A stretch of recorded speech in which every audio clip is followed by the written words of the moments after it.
Boa tarde, meus queridos, tudo bem? Bom, primeiramente, né, é uma pena que a gente não possa estar aqui ao vivo, né, para debater um tema tão interessante como esse que é a ONU, mas a aula gravada, ela garanto a vocês que ela vai manter a mesma qualidade que a gente costuma ter nos nossos encontros virtuais, né? Inicialmente, desejando uma boa tarde a vocês, né, como eu sempre digo, espero sempre que vocês estejam bem, que a família de vocês estejam bem, esteja com saúde, que vocês estejam com saúde, e que possamos continuar assim até o retorno das nossas atividades normais, tá? Eu lembro que semana passada a gente deu início a esse conteúdo, né? A gente andou conversando aí alguma coisa sobre a estrutura da ONU, então hoje a gente vai, na verdade, fazer uma revisão daquilo que a gente viu, né, e dar continuidade a esse processo, que é conhecer, né, esse organismo internacional, que é o mais importante dos organismos internacionais para nós, tá bom? Lembrando, né, que eu vou aqui começar a apresentar minha tela para vocês, tá? E aí eu vou colocar aqui apresentar agora, a tela inteira, né? Vou apresentar aqui minha tela e vou partilhar. A partir desse momento vocês vão começar a ver, né, tudo que está acontecendo no meu computador. Inclusive eu vou usando o mouse aqui como se fosse o meu dedo lá na lousa, né? O meu pincel lá na lousa, tá bom? Beleza? Então eu vou aqui abrir agora o slide, vou baixar aqui, né? E vou agora abrir aqui o slide, certo? Vou aqui na área de trabalho, professor Igor Alves, aulas em slides, e aí vamos para a Organização das Nações Unidas. Procurar aqui, né? Tá lá no O. Aqui, ó, Organização das Nações Unidas, beleza? Vamos abrindo aqui a nossa aula. E aí vamos começar, né? Gente, semana passada a gente acabou debatendo, né, o contexto de criação aí da nossa Organização das Nações Unidas, né, um organismo multilateral que veio a substituir aí aquilo que a gente chamava, né, de Liga das Nações, né, que foi um fracasso completo, reunindo menos de um terço das nações existentes naquele momento, né, e que foi incapaz de evitar que ocorresse ali a Segunda Guerra Mundial, né, através das suas tratativas diplomáticas, né? Então, acabou acontecendo a Segunda Guerra Mundial, 60 milhões de mortos, né? 4 vezes o que acabou, na verdade, acontecendo na Primeira Guerra Mundial, e nós tivemos um problema com relação ao multilateralismo, né? Perdão aí da enganchada de língua, no mundo, né? Então, a ONU ela vem para tentar resgatar essa ideia, né, das relações multilaterais entre as nações, tá certo? Então, vamos começar aqui, né? A credibilidade da ONU, né, ela depende da sua eficácia e é um problema para nós, né? Tem sido um problema para nós nos últimos anos, né? A ONU, ela, como disse aqui, né, o Dag Hammarskjöld, né, que era um sueco, né, segundo secretário-geral da ONU, a ONU não foi criada para levar ninguém ao céu, né, mas sim para nos livrar do inferno. E nesse aspecto, né, falando aqui bem com vocês, nesse aspecto, nós não, a ONU realmente foi exitosa em relação a isso, né? Se a gente imagina que a guerra, né, é o máximo do inferno que nós podemos ter, e nós fugimos, né, frequentemente desse inferno chamado guerra, a ONU ela foi exitosa nessa tentativa de evitar a terceira guerra mundial, porque ela conseguiu, né? Não houve uma terceira guerra mundial. Porém, a observar que nós tivemos ao longo dos anos, né, inclusive até o ano atual que nós estamos, eles têm, né, realmente um número aí maior do que o número de mortos na Segunda Guerra Mundial. Porém, né, isso ocorreu ali durante 70 anos, né? Ou pelo menos quase 70 anos, né? Desde a sua consolidação até os tempos modernos, né? Então, vai ocorrer num período muito grande, né? Então, tem conflitos que você realmente não pode evitar, e tem outros, né, que já dão conta de que esses dados aí não podem levar em consideração os dados da violência interna dos países, né? E que aí, nesse caso, diminuiria ali para um número inferior ao que morreu na Primeira Guerra Mundial. Seja como for, gente, toda vida é válida e toda vida ela deve ser salva, né, desde que ela tenha um valor social adequado para isso, tá? Então, é por isso que a gente batalha para que a ONU consiga cada vez mais ser, né, o que ela até esse presente momento não foi, né, que é um organismo muito mais que tenha, na verdade, uma credibilidade muito mais do que ela teve até esse presente momento. Ela já conseguiu muita coisa, né, mas se isso aqui fosse uma prova, a gente teria ali que dar um mísero 7 para a ONU, né? Ela não passaria com média boa, passaria só na média mesmo ali, meio que se arrastando, tá? Então, só um momentinho, beber aqui uma água, né, para poder aliviar a garganta.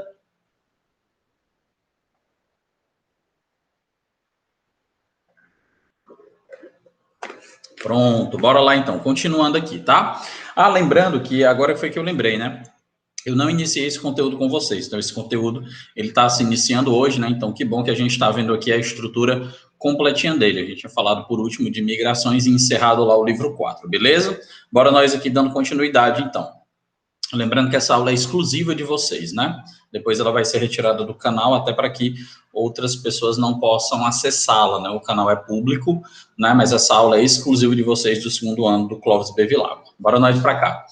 Então, galera, a Organização das Nações Unidas é uma instituição internacional, né, um organismo multilateral, formada por 193 estados soberanos, fundada após a Segunda Guerra Mundial para manter a paz e a segurança no mundo, fomentar as relações cordiais entre as nações, promover o progresso social e melhorar os padrões de vida e direitos humanos, né? Ou seja, ela tem uma série de atribuições, né? A Organização das Nações Unidas tem uma série de atribuições. Só para a gente ter ideia, né? Existem organismos que a gente nem tem ideia de que pertencem à ONU e que, na verdade, pertencem, né? Por exemplo, nessa pandemia do coronavírus, né, da Covid-19, do novo coronavírus, nós tivemos aí um papel fundamental, né, de organização, que esse papel ele foi promovido pela Organização Mundial da Saúde, a OMS. A OMS é um dos secretariados da ONU, né?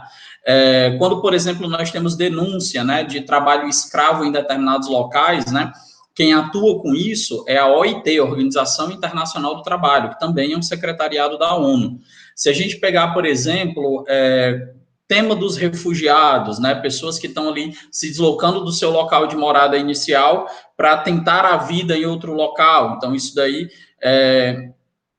quem atua trabalhando nesse tema é a Acnur, né, o Alto Comissariado das Nações Unidas para Refugiados. A Acnur é um secretariado da ONU, ou seja, a gente tem uma série de outros organismos, o FMI, né, o Banco Mundial, que a gente nem sabe, né, ou às vezes até esquece, que pertence à Organização das Nações Unidas, mas que são fundamentais para o funcionamento exatamente disso que a gente estava falando, né, que foi o erro da Liga das Nações, que foi não promover o multilateralismo, né, as decisões elas têm que ser tomadas por todos, né, ou se não por todos, por uma maioria legitimada, tá certo? Ok? Então, bora lá, continuando. As Nações Unidas, então, são constituídas por 6 órgãos principais, esses são órgãos, tá? Que é a Assembleia Geral, né? Daí participam os 193 países, o Conselho de Segurança, né? Nesse caso participam apenas 15. Nós vamos discutir, né, o Conselho de Segurança, se tudo der certo amanhã, né? Quando nós vamos estar aí presencialmente conversando com vocês, e aí a gente pode tirar dúvidas sobre esse conteúdo passado hoje. O Conselho Econômico e Social, né? O Conselho de Tutela, certo? O Tribunal Internacional de Justiça e o Secretariado-Geral das Nações Unidas, né? Então, esses são os 6 órgãos principais. Todos eles são situados na sede da ONU em Nova York, né? Com exceção do Tribunal Penal Internacional, que fica em Haia, na Holanda, né? Ou seja, mede ali o chamado direito internacional, né? Inclusive, hoje, foram julgados à revelia, né? Ou seja, sem a presença dos acusados, os acusados de assassinar o primeiro-ministro do Líbano, né? O Líbano tão sofrido recentemente com aquela explosão lá no porto de Beirute, né?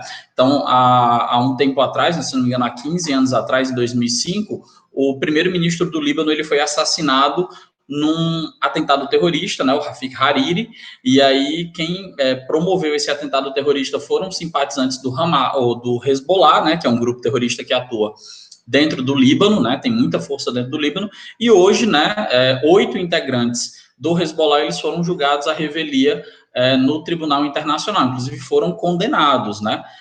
Mas eles não foram presos ainda, né? A condenação deles ocorreu aí, quem entende aí um pouco de direito de vocês, aí, né? Entende um pouco de direito, principalmente direito internacional, eles foram julgados sem a presença, né? Ou seja, um julgamento à revelia, porque tem-se a certeza, né? Depois da ideia de todo o processo legal ocorrido, que foram eles que assassinaram, né, o primeiro-ministro do Líbano. Então, é só para que a gente consiga ter aqui uma ideia de como é que atua, né, o Tribunal Penal Internacional, que fica lá em ONU, aliás, fica lá em Haia, na Holanda, né?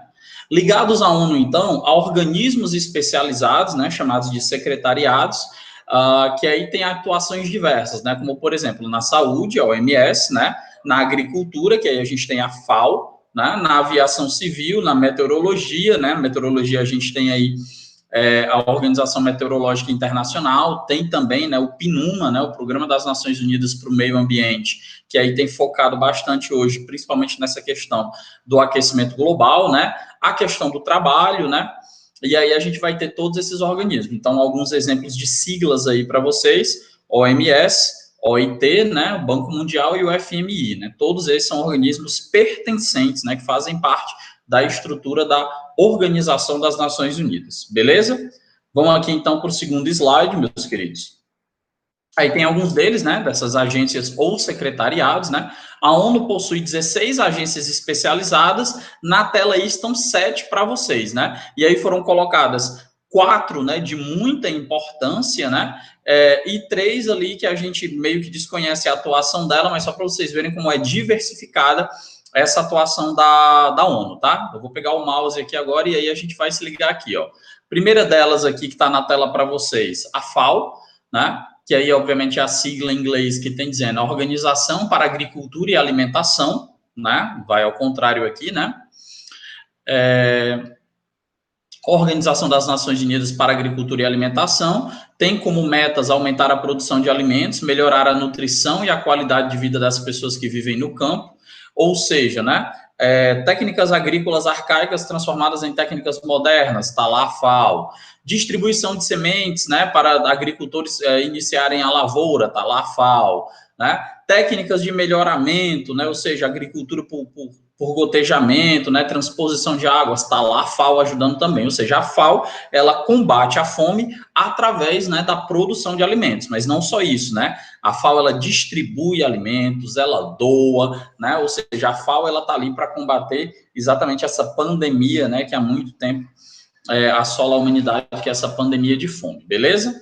O outro lado aqui nós temos a Unicef, que aí o nome também, né? Fundo das Nações Unidas para a Infância, né?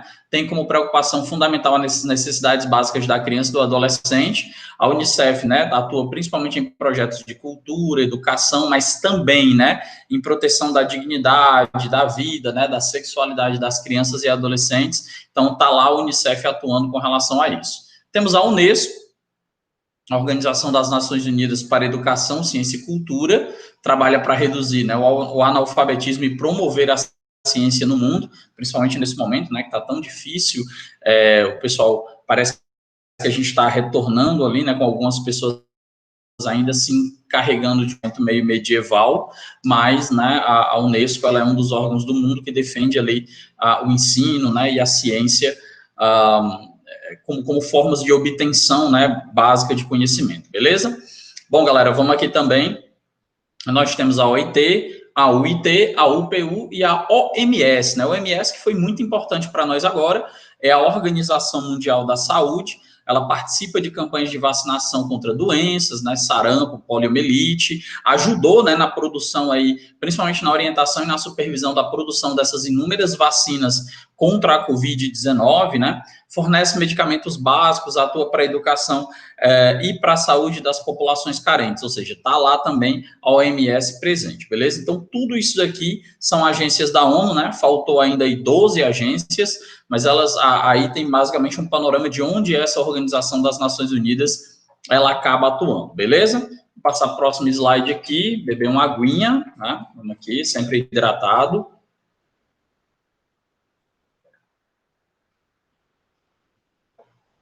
Esse cara que está na tela para vocês aí, galera, é o Antônio Guterres, né?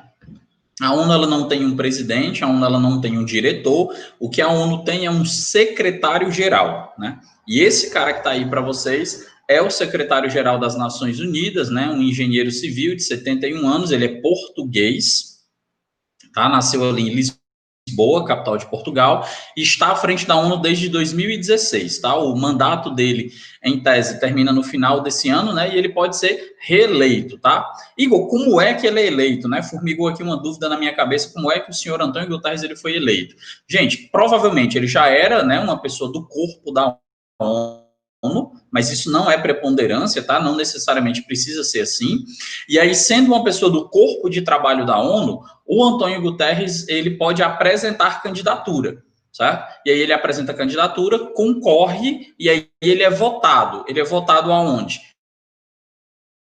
Na Assembleia Geral das Nações Unidas, no início do ano, lá em Nova York, com a presença dos 193 representantes das nações. Então, eles são votados, e aí esses caras que estão concorrendo, né, 50% mais um, é a ideia que nós temos lá para ser eleito o secretário-geral, né? Então, nesse momento, é o Antônio Guterres, ele sucedeu o Ban Ki-moon, né, que era um sul-coreano, que sucedeu o Kofi Annan, né, na Secretaria-Geral das Nações Unidas, né? Que eu lembre, né, pelo menos no meu tempo de vida aí, eu lembro do Kofi Annan, lembro do Ban Ki-moon, só aí já tem 16 anos, né? Então, bota aí mais 4 agora do Antônio Guterres, né? Então já tem uns 20 anos que eu acompanho o Secretariado-Geral das Nações Unidas, eu lembro bem desses três, tá? Então, bora lá.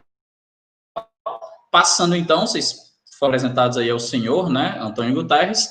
Essa daí, galera, é a imagem da Assembleia Geral das Nações Unidas. Parece um teatro, e aí um teatro bem bonito, né, bem chique, onde naquele palanque lá que vocês estão vendo ali na frente, discursam os líderes das nações. Igor, todo mundo tem direito de discursar? Sim.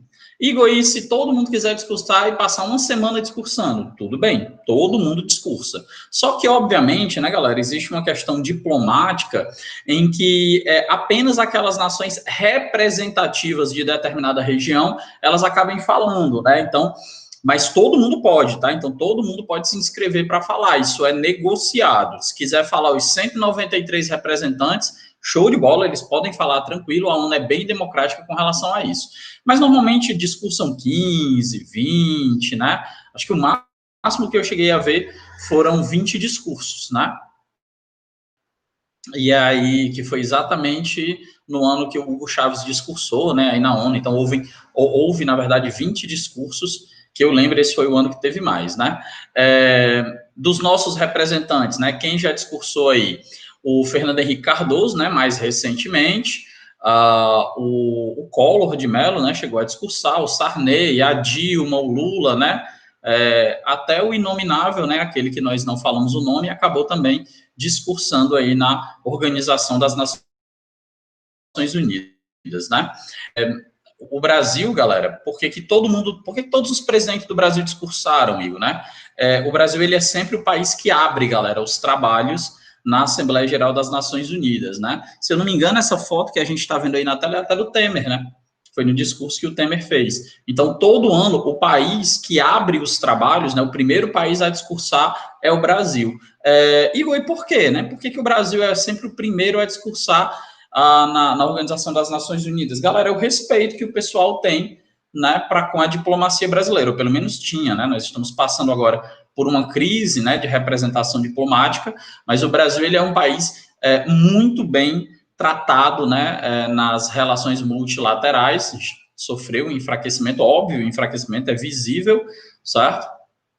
Até daquilo que a gente estava comentando na aula passada, né, ou seja, naquele processo em que a imagem do Brasil tem sido arranhada lá fora, e essa imagem passa também, né, pela imagem de um defensor, né, do multilateralismo, beleza? Ok? Bora para frente, então. Se ali nós vimos a Assembleia Geral das Nações Unidas, aqui nesse slide, né, nós estamos vendo o Conselho de Segurança das Nações Unidas, né, o CS. O CS é um dos principais órgãos, ele é composto por 15 membros, né, e esses 15 membros, eles têm o seu formato entre 5 permanentes, e quem são os 5 permanentes? Bora lá. Estados Unidos da América, China, Rússia, França e Reino Unido, né? Esses são 5 permanentes. E aí nós temos os rotativos, como o próprio nome está dizendo, né? São membros eleitos para mandatos de 2 anos, tá? 2 anos só o mandato aqui, é diferente do mandato do secretário-geral, que é de 4 anos, tá? No caso aí são só 2 anos, beleza? E aí vamos lá, né? Nesse momento, como é que está o Conselho de Segurança? Bora lá, passando essa imagem aqui, tá?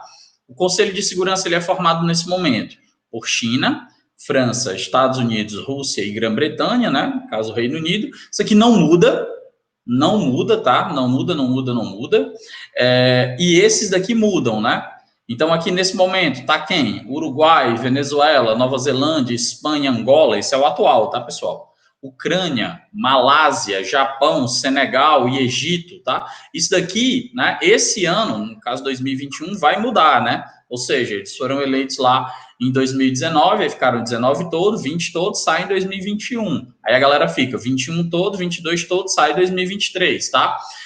Os países, eles podem ser reconduzidos, ou seja, um país pode ser eleito mais de uma vez? Pode, mas ele tem que ter uma quarentena, tá? Então, quem foi, né, pode ser reeleito por 2 anos, e aí tem que se afastar pelo menos por mais 2 para poder ser reeleito de novo. Ou seja, para que você tenha, em algum momento, todo mundo tendo participado, tá?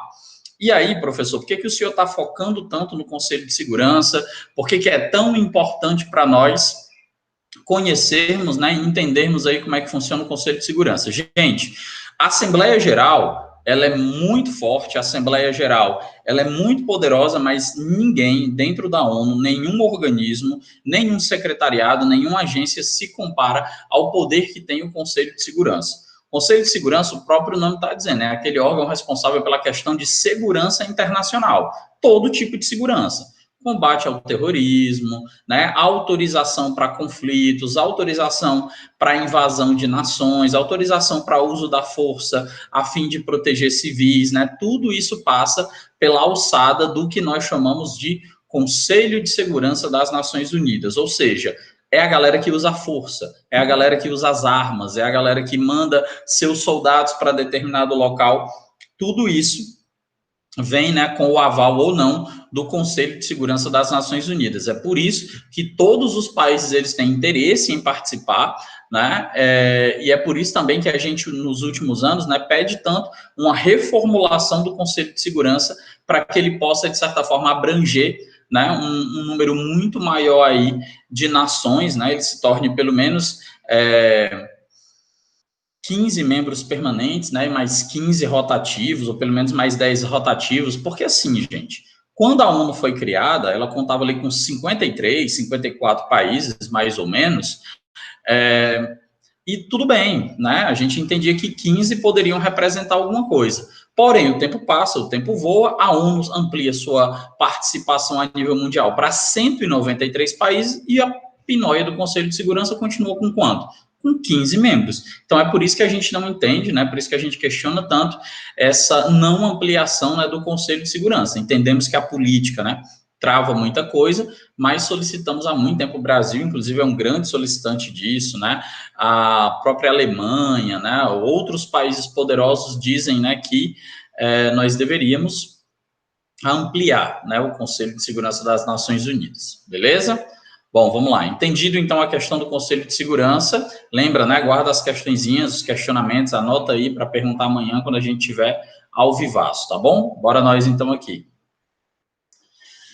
Prioridades da ONU, tá, gente? São 4 prioridades básicas, né? Isso, inclusive, todo secretário geral da ONU, né? Toda aquela galerinha que coordena ali o processo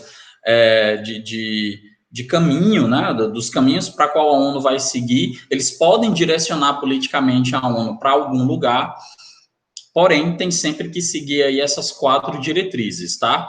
Diretriz 1, prioridade 1, manter a paz e a segurança internacional, certo?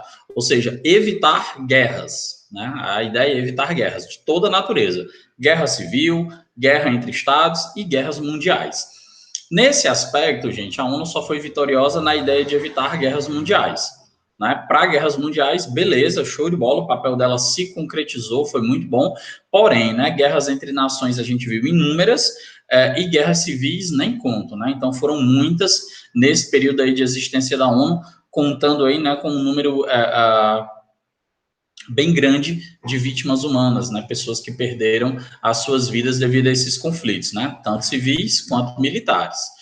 Segundo papel da ONU, né, desenvolver as relações de amizade entre as nações baseadas no respeito, no princípio de igualdade, nos direitos da autodeterminação dos povos. Talvez de todos os 4 aspectos, gente, esse seja o que a ONU tira a nota mais alta. Eu daria 9 para a ONU nesse segundo aspecto aí. E por que, professor, que o senhor daria esse 9 aí para a Organização das Nações Unidas? Porque hoje são poucas das 193 nações, aquelas nações que são declaradamente inimigas, né?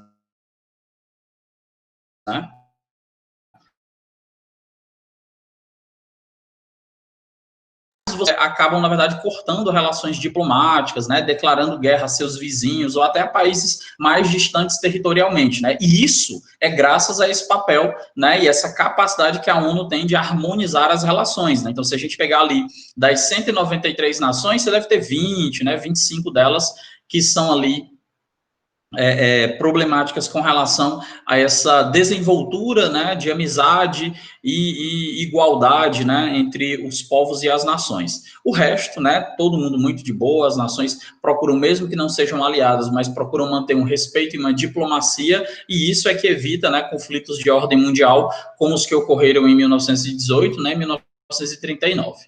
Beleza? 1914, né, quando começa a Segunda Guerra Mundial, a Primeira Guerra Mundial. Bora nós aqui. Terceiro ponto de atenção que a gente tem que ter, né? Realizar a cooperação internacional, resolvendo os problemas internacionais de caráter econômico, social, cultural e humanitário, de forma a promover e a estipular o respeito pelos homens, pelas liberdades fundamentais, para todos, independentemente de raça, de sexo, língua ou religião, né? Esse também é um ponto em que a ONU se destaca bem, mas eu acredito que esse bem poderia também fazer mais, né? A ONU, ela também é responsável, né, dentro de toda a sua estrutura, né, contando lá com a ajuda dos 193 países, por ser um organismo voltado para gerar desenvolvimento, sim, grana, trabalho, né, salário no bolso, para as pessoas poderem comprar suas coisinhas, desenvolver a economia, promover a igualdade das raças, né, não ao racismo de toda a natureza, promover a igualdade entre os sexos, né, homens, mulheres, né, e todos aqueles outros gêneros, né, devem ter, obviamente, igualdade, né, ou seja, usufruir dos mesmos direitos, proteção do Estado, né, e todas aquelas outras características positivas que a gente tem, a língua ou a religião, né, ou seja, independente de onde você nasceu, independente de onde você mora, independente de qual língua ou de qual religião você professa, você será igual, né, perante os outros povos, e isso, obviamente, quem deve promover é a Organização das Nações Unidas, tá? Mais um, então, ser um centro destinado a harmonizar as ações das nações para a consecução dos objetivos comuns, né? Ou seja, chamar a galera, sentar à mesa e dizer, gente, aquecimento global, bora todo mundo combater junto. Gente, tráfico de seres humanos, bora todo mundo combater junto. Gente, tráfico de drogas, bora todo mundo combater junto. Ou seja, os temas mais diversos e mais diferentes possíveis, eles passam ali pela alçada de responsabilidades da Organização das Nações Unidas. Ok? Beleza? Tranquilo, então vai anotando aí, caso tenha alguma dúvida, né? Para a gente pegar e tirar no nosso próximo encontro. Bora então para as obrigações. Veja bem, né? Aquelas dali são as orientações, determinações, né? E aí vem as chamadas obrigações dos países, né? Que compõem a Organização das Nações Unidas. Então, bora lá, vamos começar aqui então. Gente, a organização, ela baseia né, no princípio da igualdade soberana de todos os seus membros. Ó, você pode ser Mônaco, né, que é um país... Ah, se bem que Mônaco não faz parte da ONU, desculpa, acabei vacilando aqui. Pronto, você pode ser Liechtenstein, né, um país bem pequenininho ali no centro da Europa. E você pode ser o Canadá, segundo maior território do mundo, né, quarto maior IDH do mundo, uma das maiores economias do planeta. Na hora da votação, na Assembleia Geral das Nações Unidas, o voto de Liechtenstein ele tem o mesmo peso do voto do Canadá. É um país. Você pode ser, por exemplo, a Coreia do Norte, isolada, inimiga de todo mundo, faz parte da ONU, viu? A Coreia do Norte faz parte da ONU. E aí, se você pensar, você pode ser a Coreia do Norte ou você pode ser os Estados Unidos. o voto na Assembleia Geral das Nações Unidas dos Estados Unidos, ele tem o mesmo peso do voto da Coreia do Norte, tá? Então, essa organização, ela vai se basear no princípio da igualdade soberana de todos os seus membros, ok? E de manter sua soberania, defender seu território. E aí, vamos lá. Os membros da organização, a fim de assegurarem os direitos e vantagens da sua qualidade de membros, deverão cumprir de boa fé as obrigações por eles assumidas em conformidade com a Carta. Ou seja, lá na Carta, né, das Nações Unidas, existe um compêndio, né, de obrigações que pertencem a todos os membros da Organização das Nações Unidas. Todas as nações pertencentes à ONU, elas assumem lá aqueles compromissos que estão na Carta e eles devem cumprir, né, esses compromissos. Então, isso é o que diz aí o segundo ponto das obrigações. Terceiro ponto, os membros deverão resolver suas controvérsias internacionais por meios pacíficos, de forma a manter a paz e a segurança. Sim, né? O uso da força é autorizado? É, mas o uso da força é autorizado em último caso, né? Ou seja, no momento em que todas as solicitações e todas as soluções pacíficas, né, elas tenham sido esgotadas. Não tem mais jeito, aí tudo bem, né? É torcer para a coisa se resolver logo, vai haver o conflito. Mas inicialmente a ONU é responsável por dizer, gente, não vamos brigar, vamos tentar aqui resolver as nossas relações da melhor maneira possível. Tranquilo? Então esse é o terceiro ponto aí. Quarto ponto. Deverão abster-se nas suas relações internacionais de recorrer à ameaça e ao uso da força. Na verdade, é o casamento do item 3, né? O quarto item é o casamento do item 3, que diz o seguinte: de acordo com a Carta, né, de Obrigações das Nações Unidas, não se usa força até que se tenham esgotado todos os meios pacíficos. Os membros deverão, então, dar assistência que lhes for solicitada, por exemplo, né? Eu preciso de soldados para combater violência contra civis no Haiti. Todos os países têm que mandar soldados, né? Tem que fornecer esses soldados, que inclusive são pagos pelas nações. Né? Eu preciso de suprimentos, né, para a população do Líbano, né, que está lá depois do processo lá precisando de comida, de remédios e tal. Todas as nações devem mandar também. Tem uma pandemia de ebola, né, lá na África, então todas as nações devem contribuir com recursos para que, obviamente, a ONU possa combater essa pandemia. Então, a gente vai... Essa epidemia, né? Epidemia é uma coisa local. Então, tudo isso, né, são obrigações da ONU. E, por último, né, pagarem as suas contribuições nos termos fixados pela Assembleia Geral, né?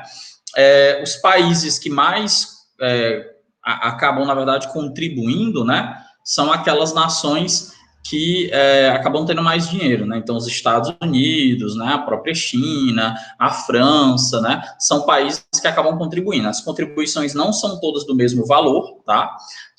Tem valores diferentes e são contribuições, né? Os países, eles não são obrigados a pagar um valor, mas eles são obrigados a contribuir de acordo com o seu PIB, tá certo?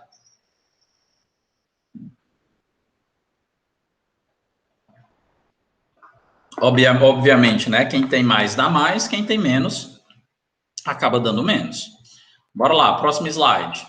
Aceitarem as decisões do Conselho de Segurança, né, e aplicá-las nos termos da Carta. Esse é um problema que, inclusive, a gente vai discutir na nossa próxima aula pesado, essa questão de aceitar e acatar as decisões do Conselho de Segurança e aplicar. Né? Não é só aceitar e acatar, é aplicar também, né? Tem sido um problema para as nações nos últimos tempos. E conceder ao Conselho de Segurança, em conformidade com o acordo, forças especiais, né, forças armadas, assistência, facilidades, né, direito de passagem, de forma a manter a paz e segurança internacionais. Colaborar com a organização à vista de resolver problemas relacionados com a estabilidade e bem-estar, no respeito ao princípio de igualdade de direitos da autodeterminação dos povos, né, e conceder à organização dos respectivos territórios os privilégios e imunidades necessários à realização de seu objetivo. Por exemplo, né, vou dar um exemplo aqui desse último parágrafo aí. O Kim Jong-un, ele é inimigo do Trump, né? Declaradamente, eles não se dão bem e tal, não sei o quê. Só que aí o Kim Jong-un, ele foi acusado pelos Estados Unidos de cometer um crime, tá? E aí ele vai para a Assembleia Geral das Nações Unidas. Ele pode ser preso dentro de território americano? Não. Porque aí ele tem imunidade diplomática, né, concedida pela Organização das Nações Unidas. Ele não pode ser preso, né? Vamos pegar aqui, vamos supor que o Lula, né, tivesse cometido um crime de corrupção e nesse crime de corrupção ele tivesse sido condenado, né, e ele tivesse usado empresas francesas, né, perdão, empresas estadunidenses também, né, e aí ele pisou lá nos Estados Unidos para a Assembleia Geral das Nações Unidas, ele pode ser preso por fraude, por alguma coisa do tipo? Também não, né, ele tem imunidade diplomática nesse aspecto, tá, mesmo que ele vá apenas como convidado na Assembleia Geral das Nações Unidas, tá? Então, os privilégios, as imunidades, né? Inclusive também a questão dos custos, eles são todos arcados por todas as nações, ok? Ficou claro isso aí? Bora nós então para frente. Aqui são alguns questionamentos, né? Mas são alguns questionamentos que eu vou deixar para fazer na próxima aula, quando a gente estiver vendo aí outras relações, aliás, vendo outras informações em relação à Organização das Nações Unidas, tá bom? Gente, ó, essa aula, então, se encerra por aqui, né? Vou dar aqui um ESC na minha apresentação. Essa aula ela acaba se encerrando por aqui.